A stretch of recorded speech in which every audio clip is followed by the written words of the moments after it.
आज 14 वर्षानंतर भाजपला रामराम करून कुंदन मानकर यांनी मनसेत जाहीर प्रवेश केला.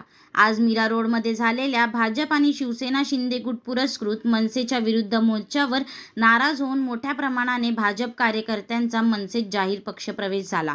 भाजप आणि शिवसेना शिंदे गटाचा मराठीवरील कथित द्वेष पाहून आणि आज निघालेल्या मोर्चाचा निषेध म्हणून व भाजप आमदार यांच्यावर नाराज होत पेनकरपाडा येथील कुंदन सुरेश मानकर भाजप प्रभाग अध्यक्ष यांनी 14 वर्षानंतर भाजपला रामराम करून मनसेत जाहीर प्रवेश केला.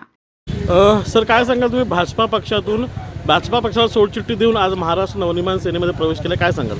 आज आमची अशी मनं दुखावली गेलेली आहे सर्व मराठी माणसांची.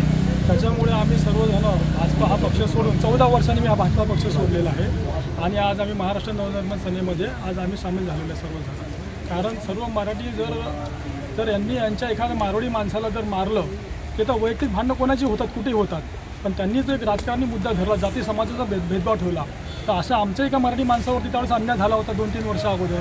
तो तर अधिकारी होता तेव्हा तर कोणतं हे ॲक्शन नाही केलं या लोकांनी. त्या 2 जणांच्या भांडणामध्ये आमच्या मराठी माणसांनी मार खाल्ला भर रस्त्यावरती. तेव्हा यांनी काय न्यूज दाबू हे नाही केली, तेव्हा शांत बसले ना, कोणी आंदोलन केलं ना, आम्ही आंदोलन नाही केलं, कोणीच नाही केलं, कारण आम्ही त्या पक्षाशी जोडलेलंच होतो ना. पण मराठी माणसांनी मार खाल्ला तेव्हा कोणी आवाज नाही उठवला. आणि आज एका बाहेरून आलेला मारवाडी माणसांनी मार खाल्ला तर एवढा मोठा मीरा भाईंदर पण करायला उतरले हे लोक सर्वजण. आणि जंगलाचा राजा, ज्यावेळेस एका जंगलामध्ये सर्व प्रकारचे प्राणी असतात, भरपूर प्रकारचे प्राणी असतात, पण ज्यावेळेस वाघ बाहेर येतो ना ते सर्व प्राणी लोकून बसतात. तर आम्ही वाघ आहेत, वाघ मराठी माणसं.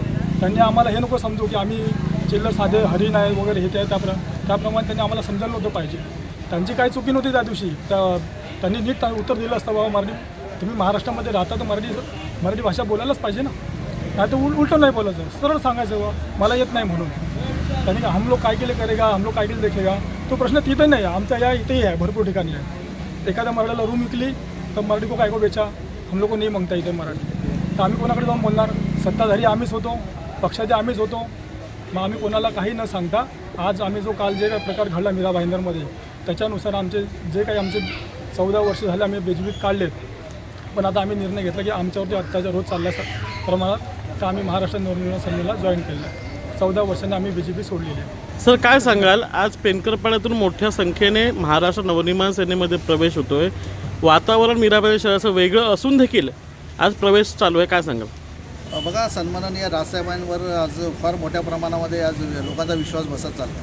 त्याचं कारणच असं आहे की मीरा भाईंदर असो, महाराष्ट्र असो, त्या ठिकाणी प्रामाणिक काम करणारे जे आपले नेते यांच्यावर विश्वास ठेवून आज सर्व लोकांनी पक्षप्रवेश केलेला आहे. काही लोक मराठीचा द्वेष करणारे जे या ठिकाणी काही लोक आहेत त्यांनी वातावरण गढूळ करायचा प्रयत्न केला आहे. पण या ठिकाणचे जे आपले मराठी बांधव आहेत यांनी महाराष्ट्र नवनिर्माण सेनेमध्ये प्रवेश करण्याचं ठरवलं आहे. या ठिकाणी जे उपोषण असतील, करण कांदनकरी असतील, रुपेश म्हात्रे असतील, प्रकाश पटेल असतील, विजय ठाकरे असतील, या ठिकाणी फार मोठ्या प्रमाणामध्ये त्यांच्या मेहनतीने आज या ठिकाणी आलेले आहेत. आणि महाराष्ट्र नवनिर्माण सेनेचं तुम्हाला माहिती आहे की काम करण्याची पद्धत एक वेगळी आहे, म्हणून त्या लोकांनी आज बघितलं, म्हणून त्या फार मोठ्या प्रमाणामध्ये आज या ठिकाणी महाराष्ट्र नवनिर्माण सेनेमध्ये प्रवेश केलेला आहे. त्यांचं मनापासून मी स्वागत करतो. आणि येणाऱ्या काळामध्ये जे या ठिकाणी अडीअडचणी असतील, मोठे भूलतापाला बळी पडलेली लोक आहेत या ठिकाणी एवढे सुंदर गाव आहे, पण या नावाच खराब करण्याचं काही पदाधिकाऱ्यांनी हे केलेलं आहे पुढाऱ्यांनी.